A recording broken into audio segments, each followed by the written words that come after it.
Hello everyone, welcome back to my YouTube channel. If you new here please subscribe. तो आज हम करेंगे micro economics BECC 101 प्रारंभिक व्यष्टि अर्थशास्त्र, जिसका एग्ज़ाम आपका कल ही है। इसमें हम कुछ इम्पॉर्टेंट क्वेश्चन लेंगे जो कि एग्ज़ाम में कल आने की पूरी संभावना है। तो इसमें हम एक क्वेश्चन लेंगे, ये वाला, लगान की रिकार्डो की अवधारणा क्या है। मतलब रिकार्डो की लगान सिद्धांत की हमें इसमें चर्चा करनी है कि रिकार्डो की लगान सिद्धांत क्या थी। मतलब तो हम समझेंगे इसमें। पहले तो लगान होती क्या है, लगान से हमारा क्या तात्पर्य है। तो लगान राष्ट्रीय आय का वह भाग है जो भूमि के प्रयोग के बदले भूस्वामी को दिया जाता है। मतलब अगर आप मान लो आप भूमि के मालिक हो और अगर आप अपनी भूमि पर किसी को कृषि करने दे रहे हो, किसी को अपनी खेती पे काम करने दे रहे हो, तो फिर आप जो उसके बदले में जो कुछ भी लोगे, या फिर वो अनाज ले रहे हो, या फिर जो उत्पादन हो रहा है वो, या फिर पैसे, तो वो हो गया लगान। यहाँ पे हमारा लगान का तात्पर्य उस भूमि से है जो भूमि को हम लगान में लेते हैं। तो लगान का मतलब है यही कि राष्ट्रीय आय का वह भाग जो भूमि के प्रयोग के बदले भूस्वामी को दिया जाता है। तो इसमें हम ये क्वेश्चन करेंगे कि इसमें ये क्वेश्चन आ सकता है कि रिकार्डो का लगान सिद्धांत को समझाइए, उसकी आलोचना और उसके सिद्धांत की मान्यता को बताइए। तो हम इसमें इसीलिए रिकार्डो का लगान सिद्धांत पढ़ेंगे। तो इसमें हम जान लेते हैं क्या कह रहा है। इस सिद्धांत का प्रतिपादन सुविख्यात ब्रिटिश अर्थशास्त्र डेविड रिकार्डो द्वारा किया गया था। रिकार्डो ने विभेदक लगान की व्याख्या की। रिकार्डो के अनुसार लगान भूमि की उपज का वह भाग है जो भूपतियों का भूमि की मौलिक एवं अनश्वर शक्तियों के प्रयोग के लिए चुकाया जाता है। मतलब ये जो सुविख्यात ब्रिटिश अर्थशास्त्री डेविड रिकार्डो हैं, इन्होंने जो ये लगान की ये रिकार्डो का जो लगान सिद्धांत दिया है, इसमें इन्होंने ये बोला है कि जो ये लगान सिद्धांत होता है, ये भूमिपति को भूमि की मौलिक एवं अनश्वर शक्तियों का प्रयोग के लिए चुकाया जाता है। कि अगर कोई भूमिपति है, उसका वो ज़मीन है, तो फिर आप अगर उसकी ज़मीन पे काम कर रहे हो, कृषि कर रहे हो, तो आपको उसके बदले कुछ चुकाना पड़ेगा। यही इसमें बताया है। इन्हीं शक्तियों के परिणाम स्वरूप भूमि से प्राप्त उत्पादन उस पर प्रयुक्त सभी आगतों की तुलना में कहीं अधिक है। तो देखो, पहले बात ये हो जाती है कि हमें लगान लेने की ज़रूरत क्यों पड़ती है। तो एक कारण ये भी है कि सारा पहले जब ये रिकार्डो ने ये सिद्धांत दिया, तभी बहुत ज़्यादा मतलब भूमि अच्छी नहीं थी। मतलब भूमि पे उत्पादन, सारी भूमि पे उत्पादन अच्छा नहीं होता था, कोई भूमि पर ही उत्पादन अच्छा होता था। तो इसमें यही आप एग्ज़ाम में अगर ये क्वेश्चन आता है तो आपको लिख देना है कि इसके बारे में कि ये ब्रिटिश अर्थशास्त्री डेविड रिकार्डो द्वारा प्रतिपादित है, जिसमें इन्होंने लगान को परिभाषित कैसे किया है कि भूमिपतियों को भूमि की मौलिक एवं अनश्वर शक्तियों का प्रयोग से चुकाया गया है, के लिए चुकाया जाता है। ये सब लिख देना है। उसके बाद आपको ये बताना है इसमें कि दूसरी तरफ लगान वह अधिक क्या है जो अधिक उपजाऊ भूमियों को कम उपजाऊ भूमियों की तुलना में प्राप्त होता है। भूमियों की उर्वरता शक्ति में पाए जाने वाले अंतरों के कारण ही लगान का सृजन होता है। मतलब लगान की ज़रूरत हमें क्यों पड़ती है। तो ये ज़रूरत इसीलिए पड़ती है क्योंकि सारी भूमि तो उर्वरता शक्ति नहीं होती है। सारी भूमि की उर्वरा तो अच्छी नहीं होती है कि हमें ना लेना पड़े। तो इसीलिए ना हमें लेनी पड़ती है, क्योंकि वो भूमि अच्छा नहीं होता है, वहाँ पे उत्पादन अच्छा नहीं होगा। अब मान लो कि आपके पास भूमि अच्छी नहीं है, मतलब वहाँ की उर्वरता शक्ति जो होती है वो बहुत कम है, और अगर सामने वाले के बगल में आपके पड़ोसी के पास उसकी भूमि बहुत अच्छी है, उसकी उर्वरता शक्ति भी बहुत अच्छी है, तो आप उससे लगान पे लोगे ना भूमि। तो वही बात है इसमें। तो अब हम इसमें देखेंगे रिकार्डो के लगान सिद्धांत की मान्यता कि इसकी क्या क्या मान्यता थी। यह सिद्धांत निम्नलिखित मान्यताओं पर आधारित है। अन्य सभी क्लासिक सिद्धांतों की भांति रिकार्डो का सिद्धांत दीर्घकाल में लगान के निर्धारण की व्याख्या, मतलब इसने इस सिद्धांत में लगान की ही निर्धारण की व्याख्या की है। प्रत्येक देश में एक लगान रहित अथवा सीमांत भूमि होती है।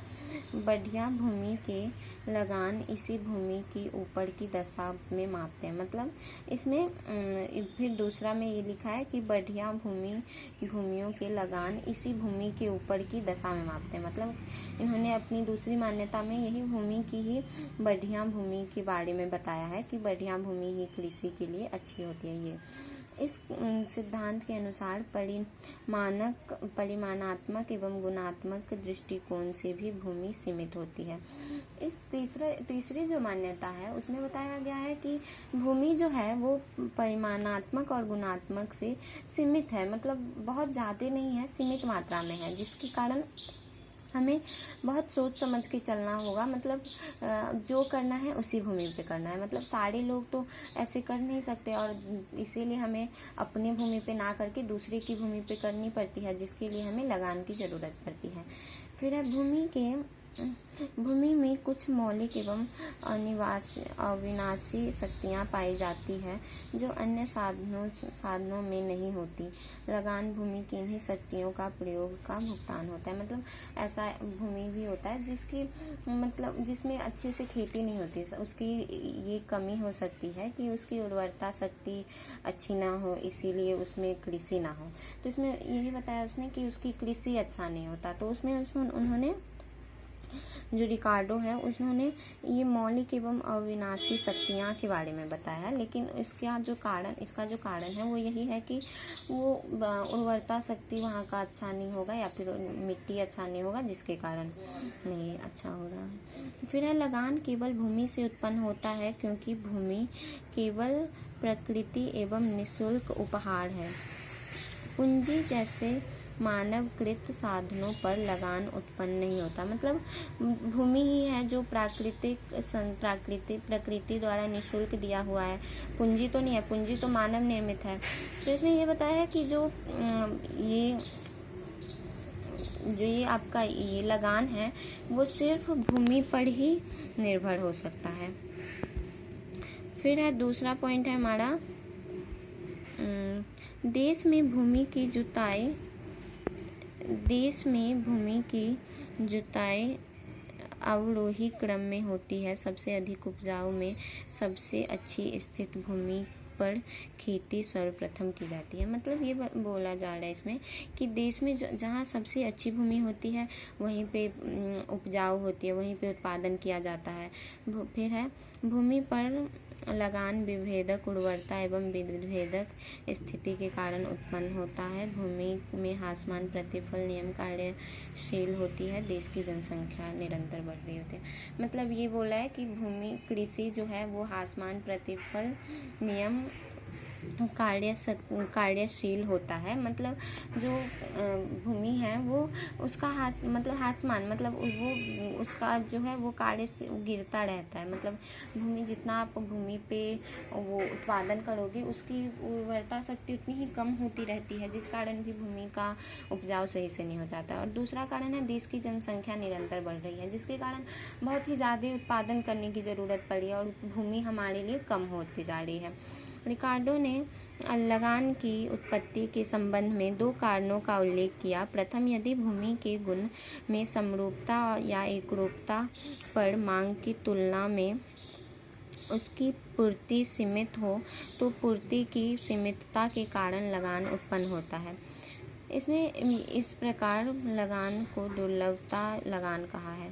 इसमें ये बोला है कि अगर हमारी उसकी पूर्ति सीमित हो, मतलब अगर हमारा ये मतलब उत्पादन सीमित हो कि हम इतना ही सीमित कर लेंगे, मतलब कि हमें इतना ही उत्पादन करना है, तो ऐसा तो नहीं है, हमारा इतना बड़ा देश है, इतना जनसंख्या इसमें, तो हमारा वो उत्पादन सीमित नहीं हो सकता, ये हमेशा बढ़ती जाती रहती है। तो जिसके कारण यहाँ पे ये दुर्लभता बताया गया है, ये लगान की समस्या आती ही है, ये बोला है। फिर है दूसरा, यदि भूमि के विभिन्न टुकड़ों के गुण में विभिन्नता हो, अर्थात या तो उर्वरता शक्ति में विभिन्नता हो या उनकी स्थिति में विभिन्नता हो, उन पर उत्तम कोटि की भूमि पर उसकी मांग की तुलना में कम हो।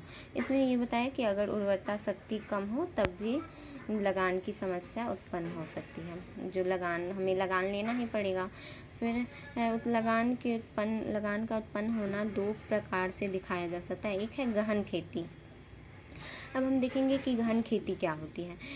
एक किसान अपने भूभाग पर खेती के लिए तब तक श्रमिक लगाता रहता है जब तक कि श्रमिक की सीमांत उत्पादकता उसकी बाजार में निर्धारित मजदूरी से अधिक रहती है। मतलब हम तब तक करते रहते हैं जब तक हम कृषि करने से ये मतलब हो जाए। मैंने आपको एक वीडियो में बताया था ना कि ये सीमांत क्या होता है। सीमांत का मतलब ही है जब जैसे हमारी ज़रूरत ख़त्म ना हो जाए जब तक, तो हम तब तक भूमि पर कार्य करते रह जाएंगे श्रमिक की तरह, जब तक हमारा उत्पादन ज़्यादा ना हो जाए और जब तक हमारी आवश्यकता कम ना हो जाए। तो इसमें ये बताया गया है एक ग्राफ के जरिए से। ये किराया हो गया, ये मजदूरी बिल हो गई। फिर इसमें बताया है, इसमें से ये आयत OW और AL के समान राशि केवल मजदूरी है।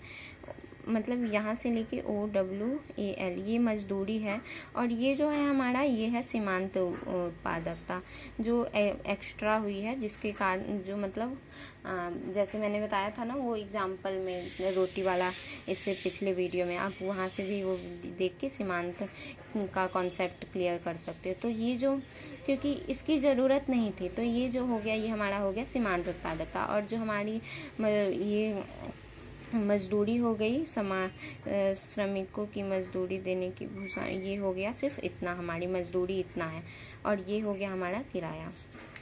तो अब नेक्स्ट देखेंगे विस्तृत खेती। ऐसी खेती में लगान ज्ञात करने हेतु हम मानकर चलते हैं कि हमारे पास अनेक प्रकार की गुणवत्ता वाले भूखंड है। हम सर्वश्रेष्ठ A-B, इसमें ना विस्तृत खेती में यहाँ पे एक एग्जाम्पल यही बता रहा है विस्तृत खेती में कि कैसे ऐसी खेती में लगान ज्ञात करने के लिए जिसमें सभी मतलब ऐसे चार कृषि का जगह है, जो खेत जिसे आप बोल सकते हो खेती करने के लिए। तो उसमें 4 जगह निश्चित किया गया है, जिसमें बताया गया है कि एक सबसे श्रेष्ठ है, फिर दूसरा थोड़ा सा, फिर तीसरा तो काम बेकार ही है, मतलब उस पर खेती हो ही नहीं सकती है। तो यहाँ पे फिर इसी ग्राफ के जरिए बताया गया है विस्तृत खेती को A-B-C-D करके। तो A जो है हो गया, ये हो गया इसका, इसमें जो उर्वरता शक्ति है बहुत अधिक होती है और इसका उत्पादन बहुत अच्छे से होता है, बहुत अधिक होती है, लगान की ज़रूरत नहीं पड़ती है इसमें। और फिर B हो गया, ये भी घटिया हो गया, और जो ये E हो गया ये सबसे घटिया हो गया, यहाँ पे मतलब हो ही नहीं सकती बिल्कुल।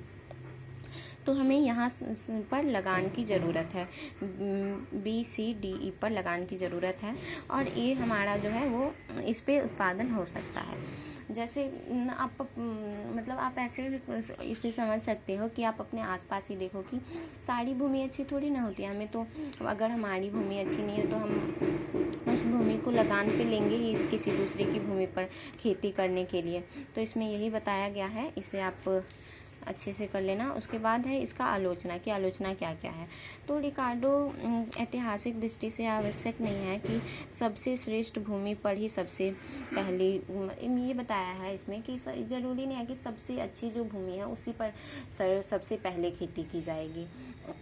ये हो गया पहला। उसके बाद ये भी है कि जो रिकार्डो के समय, ये चूँकि रिकार्डो का सिद्धांत बहुत पुराना है, तब के समय में तकनीक का विकास नहीं था, और अब तो बहुत सारे तकनीक का विकास हो गया है, जिसके कारण बंजर भूमि को भी उर्वरता शक्ति किसके से बनाया जा सकता है, मतलब उसमें भी उत्पादन किया जा सकता है, जो कितना भी बंजर क्यों ना हो, लेकिन तकनीकी इतनी विकसित हो गई है कि हम उस पर उत्पादन कर सकते हैं।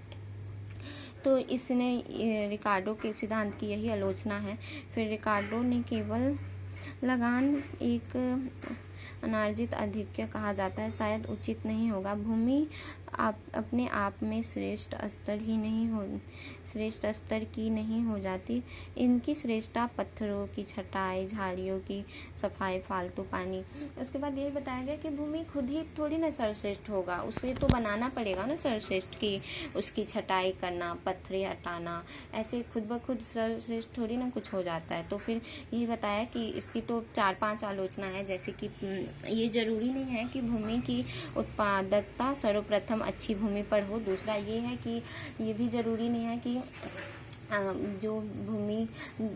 सारी भूमि खराब ही हो, मतलब भूमि को ठीक करना पड़ता है, जैसे पत्थरे हटाना, छटाई करना, उसके बाद भूमि अच्छी होती है। फिर ये कि भूमि ऐसा नहीं है कि सारी भूमि बेकार होती है, बंजर भूमि को भी हम अच्छा भूमि बना सकते हैं। तो ये जो ये रिकार्डो का सिद्धांत जो लगान का सिद्धांत दिया है, ये यहाँ पे असिद्ध हो रहा है। तो इसकी यही सब आलोचनाएं हैं जो आप एग्ज़ाम में कर सकते हो। आप इसे अच्छे से सुन लो और समझ लो, जिससे आप एग्ज़ाम में अपने मन से भी लिख सकते हो। तो फिर ये बहुत इम्पॉर्टेंट क्वेश्चन है, आई थिंक आ सकता है एग्ज़ाम में, इसीलिए इसे तो कर ही लेना। Okay guys, thank you and all the best to all, bye.